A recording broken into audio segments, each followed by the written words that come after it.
All right, everyone. Welcome, welcome. Hope you guys are all having a wonderful weekend so far. We are so excited to have you joining us for youth leadership training for Ocean Climate and Action. Once again, this is the second cycle well, actually, no, this is the first cycle of 2026, and we're just really excited to have you here with us. I know we're going to see some familiar faces probably in the chat today, which I'm really excited about. And we will get started here in just a little minute, but first of all, I would love to have everybody introduce themselves in the chat. What's your name? How old are you? Where are you from? And then we do have our first icebreaker here, which is what body of water means the most to you and why? To me, I'll answer first. My favorite body of water is probably the Sargasso Sea, right off the coast of South Florida. I grew up in that area. That's where I learned how to scuba dive. Most of my family are dive certified, and that's where they all got certified as well. That's where I fell in love with the ocean, so it just means a lot to me and means a lot to me to try and protect it. So definitely go ahead and answer that question in the chat. I'll also pass the icebreaker off to our guest speakers for the day as well. Oh, thank you.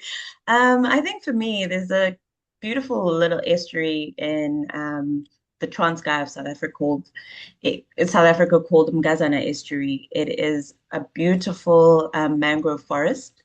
It has so much like diversity in terms of its crab species as well as its shrimp species. And I particularly like how the community also derives a few of its benefits from the ecosystem itself. So from the mangrove and as well as like the seagrass and yeah, the marsh on the edge. So yeah, it's really beautiful. Awesome. I'd love to visit one day. Chris, what about you? All right, I'll take a different tack here and go the easy route and just say the entire Pacific Ocean for good reason because I grew up in California, so fell in love with the ocean there. I currently reside in Hawaii, so interact with the Pacific Ocean quite a lot, and currently work throughout the entire Pacific Ocean with pristine seas. So currently I'm in Rotuma, which is an island off Fiji. So be really love interacting with the ocean throughout the Pacific Ocean, as well as the communities that are engaging with it, live and work and reside throughout the Pacific Oceans. That's for me. Definitely. Definitely. The Pacific Ocean has a soft spot for me too. But yeah, welcome everyone. We have lots of friends from all over the world today. I see Canada, South Africa, New York, Western Australia, the Philippines, the Solomon Islands. This is awesome. Morocco, Lebanon, Papua New Guinea, Taiwan, Brazil, New Jersey, Kansas. That's amazing. We're super, super excited to see you guys here. This is going to be a really, really wonderful conversation, and we'll get started right now. So this is the general agenda for the day. I'm going to go over what our conversation is going to look like, introduce our wonderful panelists, and then we're going to get going with the discussion, and we will have some time for Q&A at the end.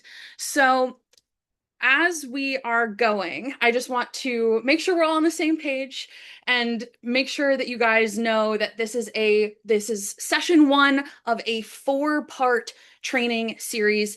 Some of you may have planned on attending one conversation, but I definitely recommend that you attend all four sessions just to get the most out of the program that you possibly can.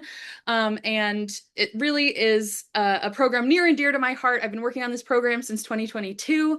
And this actually, I should have updated this number on this slide. We're almost up to 6,000 attendees and registrants across the time the program's been running. So it's very, very special, and we're really excited to have you guys be with us today.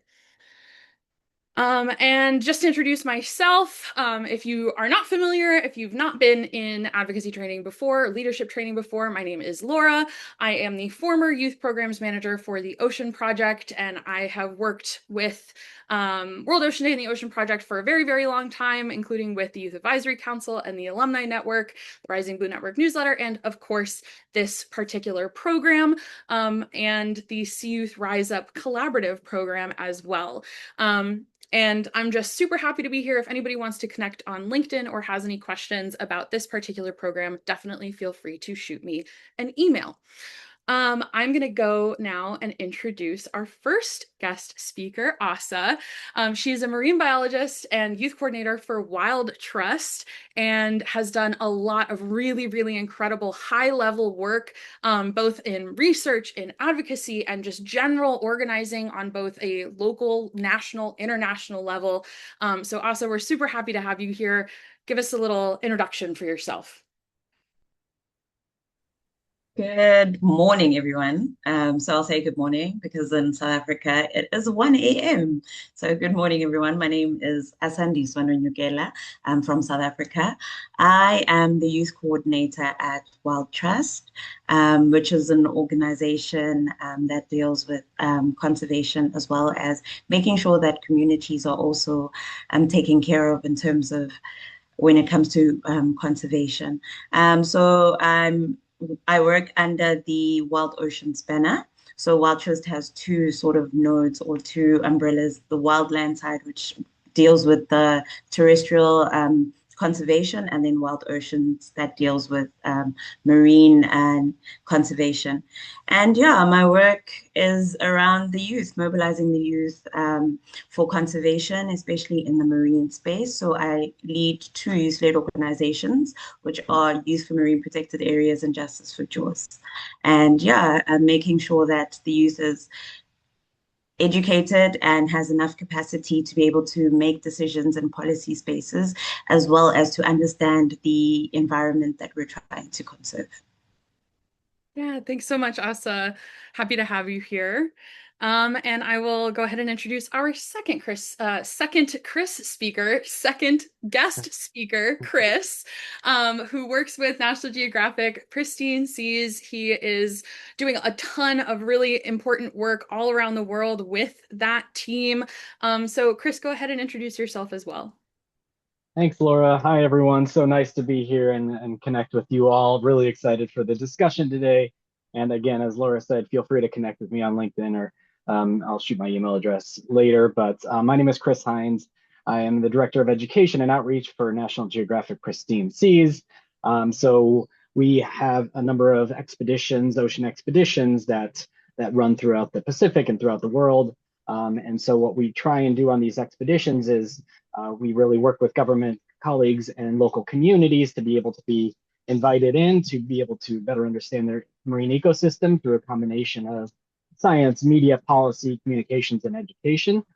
So I'm the education portion of that. So I get to work with local partners and ministries of education to really co-create educational resources focused on ocean literacy that support and hopefully lead to the creation or sustainability of marine protected areas over time. So really excited to be here with you all today and looking forward to the discussion. Thanks so much. Yeah, thanks so much, Chris. Really happy to have you here as well. Okay, so just getting everybody caught up on the same page. Why are we talking about marine protected areas today? We will definitely cover that in the next slide with the discussion, but just to make sure that you guys understand the context of what's happening here. So the ocean climate connection, especially if you've already participated in youth leadership training before, you know the ocean controls the climate and the climate heavily influences the ocean, and we need to protect and conserve both in order to have a healthy planet. Marine protected areas, as we're going to cover, are a huge tool in making sure that we can do both of those things at the same time. So, World Ocean Day for 2026, the action theme is Strong Marine Protected Areas for Our Blue Planet. There's been a couple of recent agreements that are hugely, hugely exciting. I get goosebumps when I talk about them, that are collaborative across different industries, across countries for action. And it is just showing that it is possible to make these protected areas possible, or just make them happen in general, despite everything that's been going on in the various political challenges across the world going on right now. So we at World Ocean Day are going to be talking about marine protected areas for the next couple of years, as this is a multi-year action theme. So definitely get familiar with marine protected areas because they are not going anywhere. And we're going to dive a little deeper into what that means today. So As I mentioned, the ocean and climate are connected through physical, biological, and ecological processes. Ocean climate is, or ocean action is climate action and vice versa. So, first question to our guest speakers, what actually is a marine protected area and why are they important? And where does that connection come in with actually using MPAs as a tool for climate change? Whoever wants to go first can go ahead.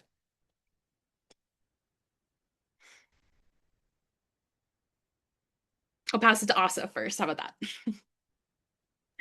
I was actually about to unmute and pass it to Chris.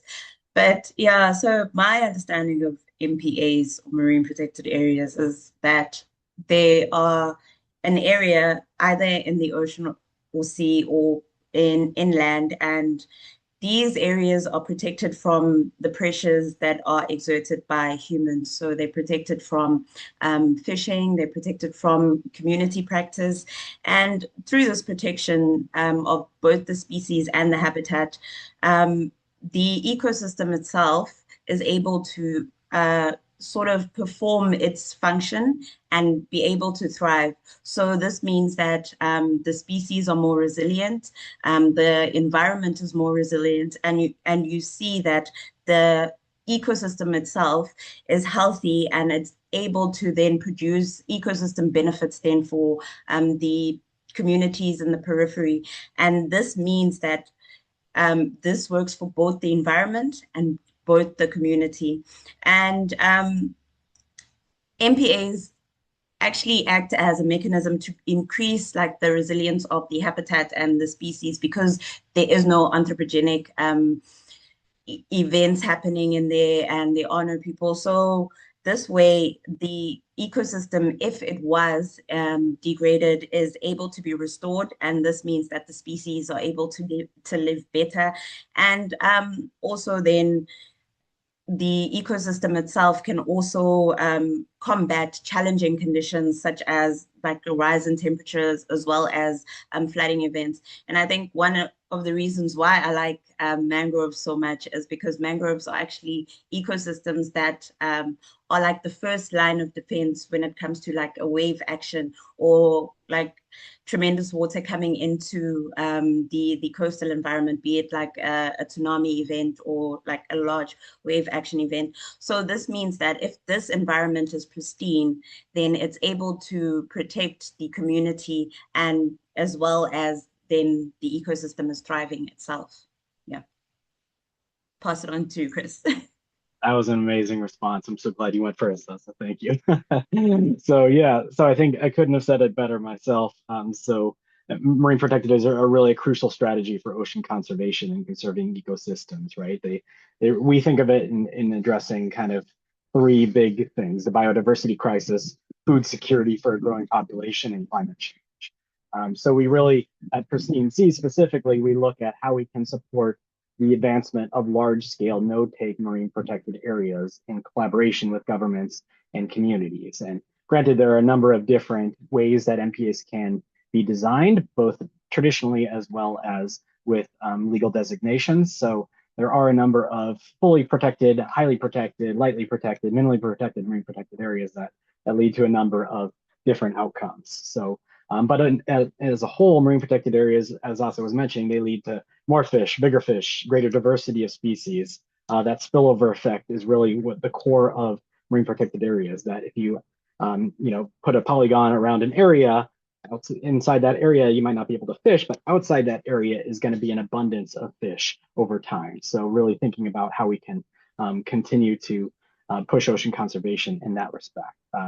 It also is a great protection for carbon stocks with mangroves, with seagrass, with other kind of carbon sequestration techniques.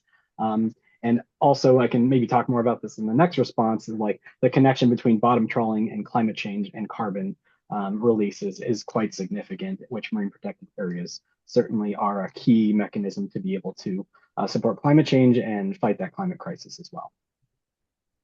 Yeah, definitely. Thank you guys both. Those were excellent answers. And I'm excited to dig into more specific pieces of what both of you said as we go. So one of the things that I also want to touch on before I ask these questions is one of the things that Chris said is about the different levels of protection with marine protected areas as well. I feel like that's an important thing to remember is that not all marine protected areas are created equal. We want as strong protections as we can possibly get because some marine protected areas do not offer the same level of protections as other ones. So as we're talking about all of this, what we're really wanting is that highest level of protection. So just keep that in the back of your mind as we're going through this, everyone. So, as I mentioned earlier, there have been a couple of these really amazing agreements. 2 years ago at COP15, Montreal, we got the 30 by 30 done. That's kind of in force now, and different things are happening to put that into play. The High Seas Treaty, which I do have, you can read what is at the bottom. There is a very long name. The High Seas Treaty is also called the BBNJ Treaty. Very, very long acronym, but just so you guys are aware, for those who are watching, if you've never heard BBNJ, that's what it is there at the bottom of the screen. And that was that day in September of last year was such an exciting day. I remember getting that news. My friends in the field were texting me. It was amazing. We were all feeling so good. And now this ball is rolling and we want to keep it going. So these agreements are part of a continuing pattern that we want to continue. So how do we take advantage of that momentum? Where do we go from here? We have a couple of these things are already in the implementation phase. How do we turn that into not only completing the implementation phase, but actually moving towards the creation of new MPAs? I'll have Chris, you can go first since Asa went first last time. Thanks, Laura. Yeah, they're great questions. And this is a really key critical moment for marine protected areas and 30 by 30 because, we have 5 years left of 30 by 30, right? And we are well behind as a society, as an Earth, as a planet Earth, right? So I think it's somewhere between 8 and 9% of the ocean is protected right now. And only 2 to 3 or 4% of that is highly protected. So, as we think about trying to get to 30 by 30, we are well behind. So, but it also gives us a critical piece of, okay, we're in the last 5 years of 30 by 30. Let's try and put additional resources, support, pressure behind this movement to be able to help support the creation of marine protected areas, highly protected, as well as large marine protected areas and small marine protected areas over the next 5 years. So it's a really key moment that we have. One of the things that I can mention and how that links to the kind of climate movement, we put out a National Geographic film called Ocean with David Attenborough recently that Christine Sees was a producer on. I dropped it in the chat. It is available on Disney Plus and also is available for any educator throughout the world to be able to screen for free. And I just dropped a link on how to do that. But that makes a great connection between marine protected areas and climate change because of that bottom trawling piece. It's a first ever footage from an actual bottom trawler. And if you haven't seen it yet, it is actually really powerful, sad, and significant because the amount of carbon that gets released from bottom trawling is a significant factor in the climate change crisis. So marine protected areas can really support that. So with this last 5 years of 30 by 30, gives us a really strong opportunity to use media and use the power of education as well as outreach to be able to support new marine protected areas and existing marine protected areas that might be able to be expanded or further strengthened. So yeah, thanks so much. Definitely. Yeah. I that clip of the bottom trawling, I remember, I think Christine posted it on social media before the actual release of the film. I remember seeing it and my jaw dropped. It was wild. And I definitely appreciate you shooting that link over in the chat. Definitely recommend checking it out. And Asa, go ahead. Yeah, it was definitely crazy to watch. And I think the most important thing about that video was the education that it brought and the fact that people need to understand the importance of the ocean's role. And one of the things that we always call for, especially as the global south, is the capacity building in terms of knowledge sharing and understanding what it is that we're calling for, because you are calling for protection, but what does it mean for the coastal communities? How does it translate then to the economy of the coastal community? How does it translate to the way of life, or at least the worth of life for the coastal community? So it's very important then to sort of have those linkages that show you that this is the spillover effect, and the spillover effect is able then to nourish the adjacent sort of water, so that people are able to fish in that water and get the sort of ecosystem services that they are usually getting from the protected area, but can't now fish in that protected area. So I think one of the things that really needs to be utilized is the fact that there's still so much education that needs to be shared, and there's still so much knowledge that needs to be translated from the science, made palatable for communities and youth and the laymen, so that when people are calling for these ambitious targets, because 30 by 30 is always referred to as an ambitious target, but I feel like it's an ambitious target from a viewpoint of not understanding the actual role that the ocean plays for our climate and for our way of life. So just getting the information across and just getting those knowledge building sessions across to the communities and the people on the ground, to be able then to mobilize these campaigns that'll actually help drive the decision makers to understand that these are the decisions that they really need to make now, before the results are irreversible.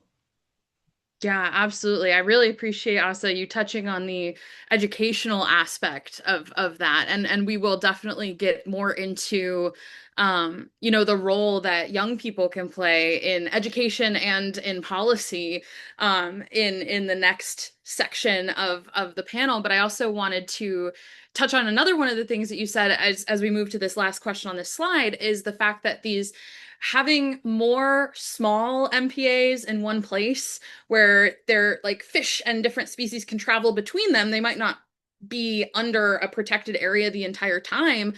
The benefits of having all of that around are exponential. And having those like interconnected networks of marine protected areas is hugely important in this conversation as well. So, to both of you, whoever wants to go first, this next question. What are the actual next steps to create more MPAs? Like we have 30 by 30, there's kind of stuff going on over there. There's the High Seas Treaty, there's stuff going on for implementation, but when we're trying to get like a new one put into place, what happens first? Like what is the process here? That's a great question and a tough one because it's so context dependent. As we'll take the kind of easy way out here, but it really is because it's so dependent on the community, the kind of the steps where the community are in terms of the process of designation or understanding of the how an MPA can benefit them, or the political landscape, the community landscape in their certain environment. Do they have the information? Do they have the science to be able to support their needs? Do they have the traditional knowledge that community stakeholders will really want to make sure to value in the process? So I think there's just such a range of answers that can be said to that. So I'll highlight one of our partners, Revive Our Ocean here. They have a step-by-step toolkit to be able to inform how to designate a marine protected area. So what are all the steps that communities or individuals or stakeholders, say you want to start a marine protected area, or just thinking about it as a community advocate, as a stakeholder, as a government representative, they have a really nice toolkit, and they're building out even more supports right now to be able to better understand from the small to the big MPAs, what are the steps, what are the key steps, and what are the different avenues to designation. So again, I think it's so context dependent, but I think there are some key resources available to be able to help inform those questions.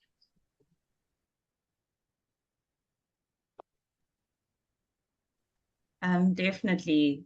But I think I want to veer into like a different direction here, Chris. There are MPAs that are already existing, but I think one of the things that we tend to neglect is how functional they are and how much of the sort of the stringentness of the rules are actually enforced. So in terms of enforcement, are the rules really enforced? Is there enough funding to have these rules enforced?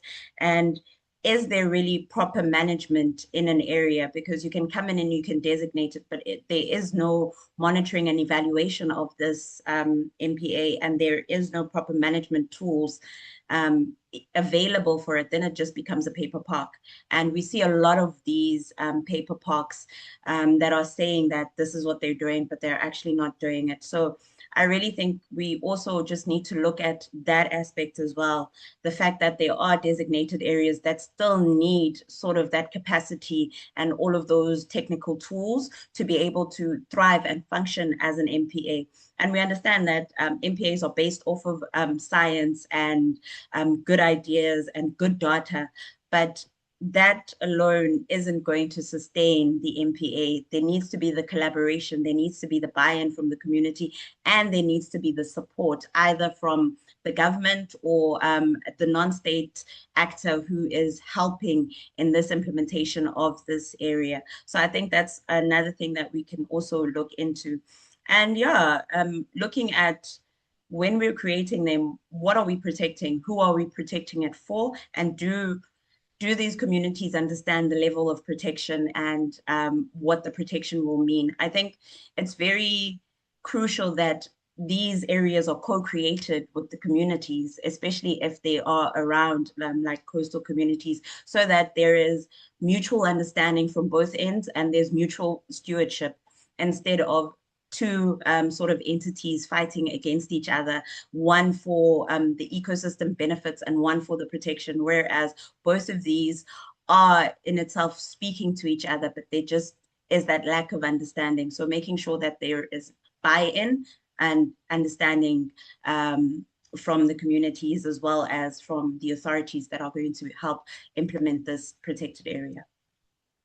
Yes, absolutely, Asa. Thank you for reinforcing the notion of needing those higher protected, more better enforced MPAs. And Chris, to your point, that is also very context dependent, making sure that those enforcements and those resources are distributed as necessary. It all very much depends on, what the mindset of the local community is, what the stakeholders is, the industry, and all of that. So, yeah, very, very, very knowledgeable, both of you. It's amazing to hear you talk about all of this, the ins and outs, the details, amazing.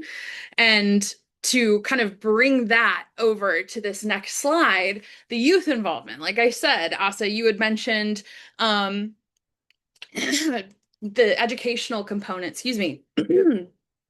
Excuse me. I'm just getting over a cold, so I'm still a little bit my throat's still a little bit dry, but we're doing okay. But as I was saying, the youth involvement, that educational component is huge because that is what allows young people to become empowered to be leaders on these issues in their local communities. And I mean, historically, throughout all of history, young people have been on the forefront of important movements such as environmental protection. So when it comes to MPAs specifically in local waters, state waters, national waters, and internationally, the high seas, how can young people kind of assist? What is the role that young people play in the implementation phase specifically? So when we're actually, we've decided on where the MPA is, what it's going to look like, where it's going to be, what the level of protections are, maybe that's something that the young people help decide. Like, what does that look like to you guys as from for a young person? What does that look like to you? For me, it looks like getting involved. I think being able to identify these sort of projects and these sort of community-led engagements and any project that's on the ground that speaks to MPA being implemented or MPAs being protected and the campaigns around them. So looking at trying to get in. I think one thing about young people is that they want to act, but they don't know how to get into the spaces, or there isn't, I don't know how to put it, but there isn't a space for young people to sort of get into the space. So I would call first for our leadership, or if I can put it that way, to make space for young people to practice in the space and to be involved in the space. And I feel like then young people can join organizations as well that speak to the space, speak to conservation, and also speak to wanting to be involved in the policy space. And I think we tend to shy away as young people from policy because we feel like it's long documents that have jargon and it takes a while to get through. But science informed policy, and it's the policy that we need to learn to be able to work on the ground in trying to push campaigns and trying to push advocacy, and not just calling for hypotheticals, but calling for real facts that we've learned from data, that we've learned from policy, and being able then to practice that when we are in the room with the change makers and the policy makers, and being able to have that meaningful engagement. And that's a capacity thing. Being able to find these capacity building sort of organizations that will help teach you about these policies and make you fluent enough to also feel comfortable in the space. And I think that's another thing that we as young people don't feel, being comfortable in a space where we can speak and make meaningful contributions. But if we're educated enough, then we can also join these spaces to be able, yeah, to contribute. Yeah, that was a beautiful answer to that question, Asa. I super appreciate it, and I just want to point out to everybody watching right now, if you're concerned about getting involved, the fact that you are watching this right now means that you have already taken that first step, which is amazing. It's just where do you go from here, right? So yeah, thank you, Asa. Chris, go ahead. Yeah, I echo Asa's response 100%. I think that was just a perfect way to think about how young people can get involved because we all know how powerful the youth voice is, right? When young people get involved in something and then bring in other young people, they demand a seat at the table because, as Asa was saying, leaders need to make space for youth voices if they don't have them already. So huge shout out to the Ocean Project and organizations like Wild Trust that bring youth together already, that empower youth and give them the tools and support knowledge to be able to make change happen, to make marine protected areas happen, and learn more about ocean conservation. So I would kind of sum it up saying, keep learning. There's a lot to learn about ocean conservation and marine protected areas. It's not an easy solution by any means, but it's an important one. Get involved locally, absolutely, or get involved nationally or internationally as you already are because you're here, as Laura was saying. And then the third thing I would think about is what are the career pathways if you aren't involved already in careers related to ocean conservation or marine protected areas or anything to do with science or media or storytelling related to the ocean? What are the career pathways that you might be interested in? And how can we kind of think about learning more about what it takes to get into those career pathways, get involved locally with local organizations, volunteer, gain that experience needed to get into those careers is something that we want to think about as well. So, thanks so much. Yeah, definitely, Chris. And I think both of the answers that you both gave also kind of lend themselves to the second half of this slide as well. How can youth effectively navigate political systems to push for stronger ocean climate policies, including MPAs? A lot of what you guys already said very much relates to this question. So I will kind of shift to the second question there, which is what are some other tips you would give to young people looking for change? I'll just add career paths. If we're doing, to Asa's point, we need the data, right? We need the science. How does that happen? Chris, you run expeditions with pristine seas. Who's driving the boat? Who's taking the pictures? Who's doing the press and the write-ups? Like, you don't have to be a marine biologist specifically in order to have an impact on marine conservation. You can be passionate about multiple things at once. So I just wanted to throw that out there. But yeah, I mean, do you guys have anything else to add to this part of the conversation as it relates to the like broader political systems at play?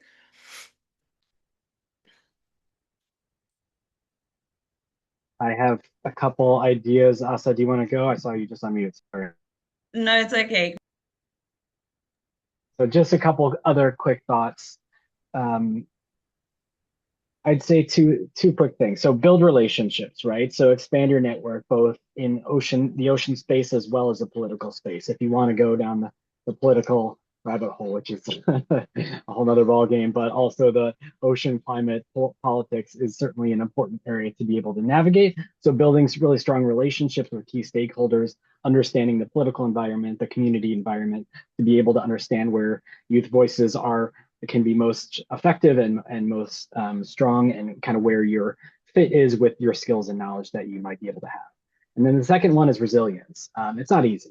You might hear no a lot. You might not get the role you want. You might not be able to get involved in everything, but be resilient with it because it's an important space that we all want to build those resiliency skills to be able to make change over time, and it does take time. Also, over. Yeah, I think you covered it beautifully, Chris. And I think mine would just be to add to start locally, and to start small. You don't always have to shoot for the highest political echelon.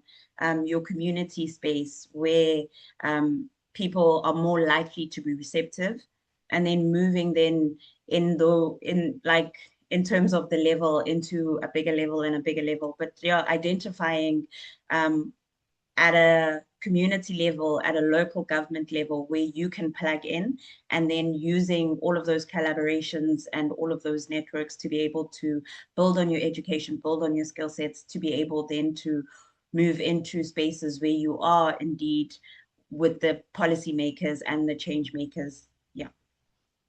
Yeah, definitely. And to just draw a thread between the answers you both gave for that, the resiliency component and the community component are inextricably linked from one another. You can't really have resiliency without community, and you can't really have community without resiliency. So, yeah, just starting small and getting to know your neighbors. I think that that's something, especially the younger generation now, like in the post-COVID world, even though we still definitely are dealing with COVID actively, the post, active pandemic lockdown world, where people were shut in and kind of closed off from their communities. So many people are now just, we're like adult iPad babies. I feel like, like we just are so disconnected from what's going on around us. And I think that even just learning your neighbor's name is such a huge component of this. It sounds like something so small, but that is really how you're able to build resiliency. That's how you're able to understand like what your neighbors care about.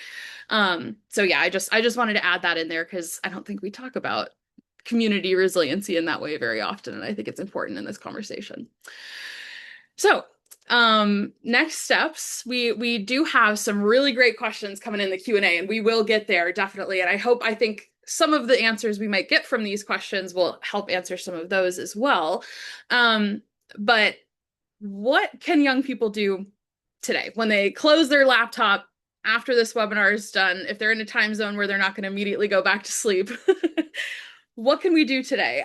Do you have any particular resources to share? Do you have any suggestions for, specific groups, programs, organizations, or anything else like that that young people could get involved with today?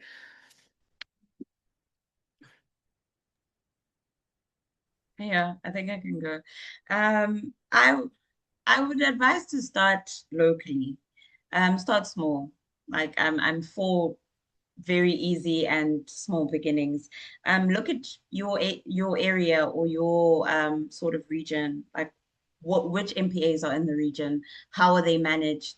Are you is the community happy with the effectiveness of the management? And yeah, educate yourself and find out how can you guys make it more successful? How can the local community make it more successful? And I think building on that is when you can really understand from your first context of an MPA and how it's managed. I think then you can take that information and transcend it into bigger conservation impacts and bigger conservation campaigns. But yeah, I do think locally, in terms of the regions, all of the countries that signed on to the CBD, the UN CBD, they each have their own like national biodiversity strategy or their action plans, look those up as well in terms of the protection for MPAs and other conservation efforts, actually. Whichever space you're in, you might be in the terrestrial space, look those up, look up the policy documents and make sure that you know when these documents are up for review. You know that the public has the ability then to also write into those reviews. And once you're knowledgeable, then I think you can comment on those reviews and your voice can be heard from your perspective and they can see that the youth are actually involved. And we work with a few local partners, but also international partners. Like there are organizations like Earth Echo that have like really great youth leadership programs. That they have programs for the high seas ambassadors. They have programs for general marine conservation. Look for those fellowships. Look for those advocacy and sort of leadership roles. Those fellowships those fellowships offer education while fostering your stewardship, but also there's that network of mentors and mentorship. I think it's really great for someone to build a network because there's so much you can do alone, but with collaborations and a network, then your voice can be amplified. So building those networks and making sure that you're part of those networks. And yeah, in terms of regionally, we in the Atlantic region, we have the All Atlantic Ocean Research and Innovation Alliance. They also have fellowships that teach ECOPs about sustainable opportunities, sustainable conservation opportunities. So looking for those, yeah, in a nutshell, it's looking for the fellowship opportunities and also the UN Decade ECOPs. So plugging into them because they have ECOPs regionally, plugging into them and making sure then you use what's readily available to your disposal to join these networks and make sure that these networks also work for you. Yeah. That was an amazing response. Thank you, Asa. I echo that 100%. Get involved locally, look for networks. Both Earth Echo and ECOPS are amazing programs, so highly recommend those as well. I guess the only other thing I'll add, because so just perfectly covered by Asa, is I'll drop a couple links to in the chat about resources that National Geographic has. We have some opportunities for externships, which are 18 to 25-year-old opportunities. We have a summer cohort that should be opening soon for applications around marine conservation and community conservation. So it connects directly to marine protected areas. And then there might be some grant opportunities coming up. We have RFPs throughout the year. So be on the lookout for those.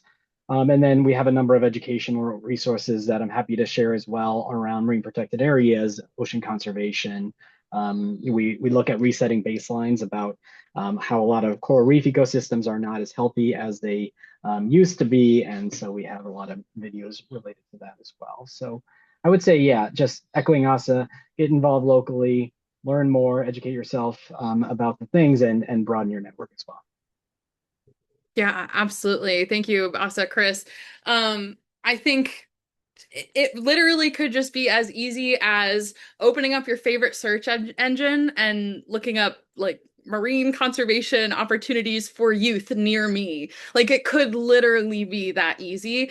But again, to Asa, to your point, looking up the local policy, figuring out like who your representatives are, how they voted on certain things, like those are different ways that you can just out of curiosity's sake, explore the world around you while also learning about how these things have been implemented, or how you want to change how they are implemented. And then, yeah, I mean, you guys have already shared a bunch of resources, but are there any other specific policy opportunities? Like, are there other like major treaties coming up that you might be able to share some information about or anything like that, either on a local or larger scale level? I mean, I don't think I can share any treaty information. That's way above my level. The director of pristine seas is in touch with all the government, king, presidents and all of that. So I won't speak to that. But what I will point to are two key, two key convenings this year. Our ocean is in Kenya, and then there's a Melanesia Ocean Summit in PNG in May, Papua New Guinea, sorry, later in May. So we're kind of looking to those two for hopefully some. There might be some youth opportunities there, but I don't know if those are currently out right now. So, yeah, those are kind of what I would speak to right now. Yeah. I think with Chris's last one, the Our Ocean conference that's in Kenya, they also recently had an application for a fellowship. So they also I would say took their time out to have a youth component for the conference. So that was really nice to see. So looking at that and also we are eagerly looking at the High Seas Treaty and which countries are ratifying. So at the moment, ours is just signed with hopes that it'll ratify very soon. So crossing fingers and toes for South Africa. And hopefully these opportunities will bring about some capacity building in terms of understanding the high seas and also understanding the technical aspects and also onboarding the youth into understanding and being part of the research and development of the MPAs as well as the identification. So yeah, that's from my side. Yeah, definitely. I really appreciate both of you sharing all of these insights. And I think another thing that I would like to share from a personal side is, I started as a youth advocate as well. Like I was in elementary school, middle school, trying to like do lemonade stands to raise money for the manatees in Florida. Like we all have our own ways of creating change. And I know that it is a really, really scary time to be a young person right now. It is, you don't even have to, I don't even have to list examples. I think we all could name like 4 or 5 different things off the top of our head that are made like why it would be scary to be a young person right now. But I want to share that I think that this is one of the coolest, most exciting times to be a youth advocate for the ocean and climate because I can tell you from personal experience, starting over 10 years ago, going to Washington, D.C., lobbying Congress for the first time when I was in high school, the level of respect that young people are receiving now versus 10 years ago is a lot higher. People are taking young people way, way, way more seriously now than they ever have in regards to all of this. And so the more you keep pushing, the more you learn about it, like both Asa and Chris have talked about, the more opportunities you try to get involved with. The more impact you're going to be able to have. So again, it can be really overwhelming. It's a very steep learning curve. The umbrella of ocean climate action is very, very broad. But there's a lot of work to be done, and it is very, very exciting. So I would just encourage all of you to kind of take Asa and Chris' advice to heart. And yeah, so now speaking of Asa and Chris, we're going to open it up to our questions. We have gotten some really, really amazing Q&A questions in here, and I'm just going to see. I think we've answered a couple of them already. There was one of them, a couple of these are more specific to like the inner workings of like how the MPAs actually worked. And I'll actually start with the very first Q&A question that we got, which was when we were talking about the different levels of protections for MPAs. So this question is, in what way exactly do the different levels of protection of the waters protect or not protect them? What are the limitations that are set for MPAs?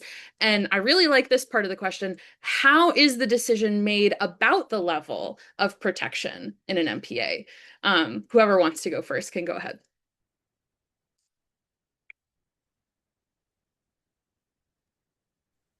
Asa, you or me? Okay, that's a big question. So we have this. I'll share this handbook with you all if you're interested. That kind of speaks directly to that information, but it kind of breaks down what a fully protected, what a highly protected, a lightly protected, minimally protected area looks like on what is it, page 16 of that. So if you're interested in deep diving more, that's it. But really, it's about I think the level of engagement that you can have in that environment. So it might be light, like a lightly protected area might still have, you know, fishing of some types of fishing, but restricting of like bottom trawling and other types of really harmful fishing practices. Some more protected areas might have no ecotourism or like no pressures related to that. Might be ecotourism outside that area. So I think it's so context dependent again, but generally the fully protected areas, you can't really do much in there except unless there's like traditional communities that are involved in that, and then there's communities living close to that, they might be able to have access. Whereas lightly protected areas, there's a bit more open in terms of um, what regulations are involved. And how it's made, again, is context dependent, but there's always a lot of key stakeholders involved, including fishing industries, including mining industries, potentially, including government stakeholders and local communities that are all kind of in discussion. And in the best way, it's going to be managed by the local community, in my opinion, and designated by the local community. So but we don't always see that. As Asa was talking earlier, we see a lot of paper parks that are designated at the higher level and that they don't have that enforcement or community buy-in. Asa, over to you. Yeah, I think you covered it well, Chris, in terms of the protection level. And as I said earlier, a lot of research and science actually goes into these decisions. They're not just decisions that are made lightly, um, just for the sake of designation, but it's always coming from, or most of the time, it's coming from an area of detriment where people are seeing that there is a decline of that particular biodiversity or that particular environment. So it's always also informed by what is happening in that environment and also trying to conserve that biodiversity as well. Yeah. Yeah, thank you guys. I think that was a really excellent question and really excellent answers. Um, I just sent all the links back in the chat, just make sure everybody has them. But then there are other questions here. I'm going to kind of combine two of these. So one of them is, how do you propose a marine protected area management project to an organization? And then the question I'm going to combine that is the next one, which is how can one get into partnership to start up marine protected awareness, particularly in third world countries that people see these places as not as important as we, the scientists, see them. So just a general, how do we get involved with marine protected areas and how do you kind of propose that? But also specifically the quote unquote third world countries in particular. Can I float that question to Chris, please? Sure, happy to take that one. So I'd say first as what is the community support level like? Is there community appetite or could there be community appetite for a marine protected area or some sort of protection in that environment?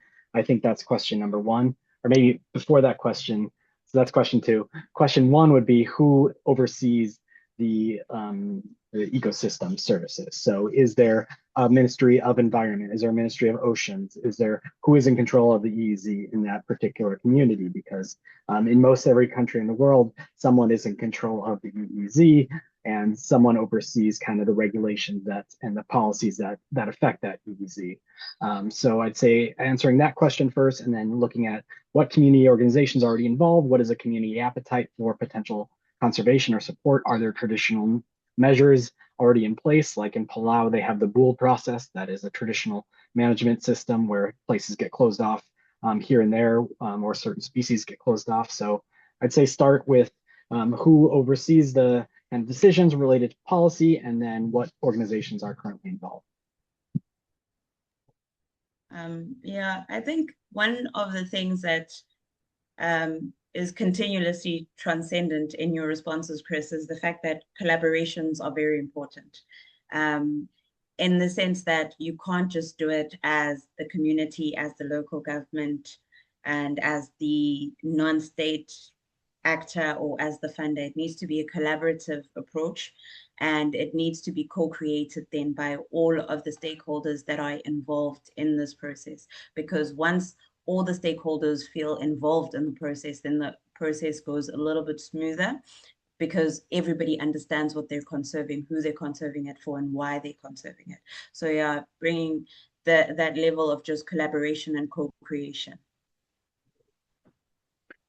Yes, I very much echo both of what you said, and I also want to add to this. Somebody else in the chat mentioned where I am from, traditional knowledge is very important when it comes to conservation. And they also asked how can this be used in or connected to MPAs, since that is mostly science-based.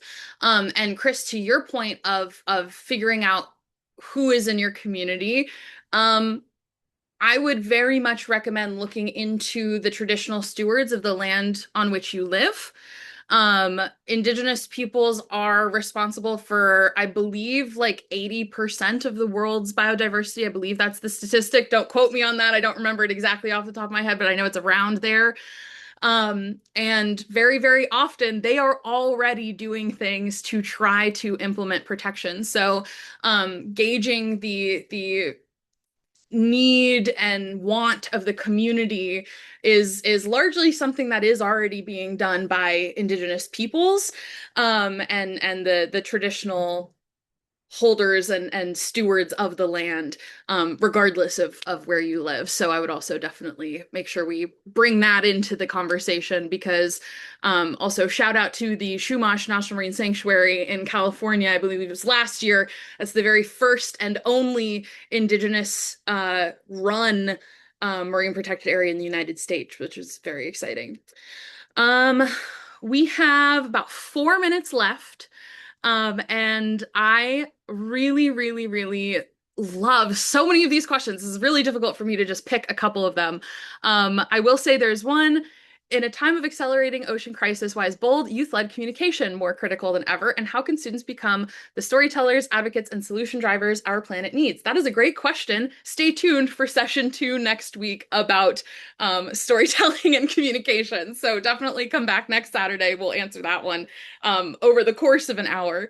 And then I also want to just touch on this one, which I really love, because we have so many young people joining us from all over the world.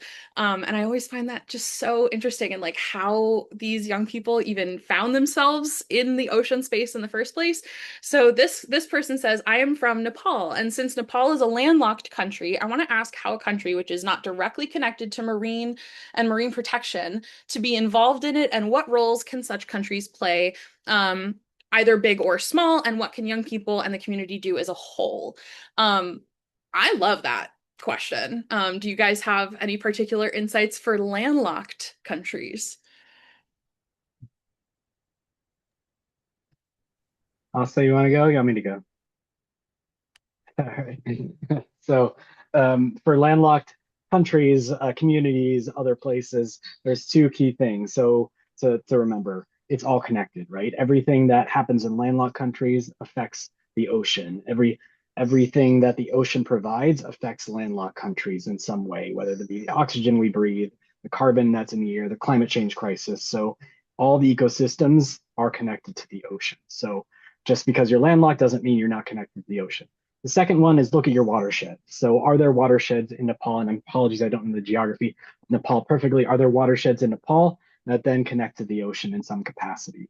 Are there certain watersheds that connect to major river ecosystems or other places in Nepal that might, or in your community or other places that you can start locally? Again, back to Asa's point of like getting involved locally, maybe starting with your watershed or river system or other kind of estuaries or lakes. What is the local body of water that you have, and how does it potentially connect to the ocean? Would be my thought. Asa, anything to add?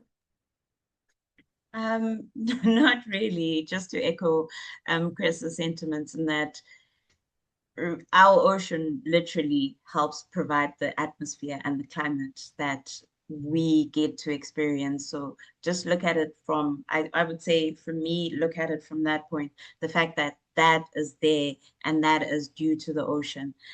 Being landlocked, um, yeah, we all experience the same climate. So looking at it from your perspective, from where you're coming from. Yeah, 100%. The ocean provides over half of the oxygen we breathe. That's every other breath you take. Doesn't matter where on the planet you are, the ocean is still keeping you alive every single day. I would also kind of harken back to the principles of 30 by 30, right? 30 by 30 does not just mean the ocean. It is also our lands, our waterways, our freshwater estuaries, our, inland rivers. And if you are a young person who really, really feels like the ocean is calling to you and you live in a landlocked country currently, but maybe you want to go to university and study somewhere coastal, get involved with 30 by 30 inland so you can learn the ins and outs of that type of protection and what goes into creating that type of policy if you can't leave yet, so that when you can, maybe one day you'll be able to work on ocean protection specifically in that capacity. So it to us's point, it all connects very much so. And yeah, I just really applaud everybody who's joining us today from a landlocked country. I always think that that is just super, super, super interesting. Um, okay, we do not have any more time. We are at the top of the hour. Thank you guys so much for your questions.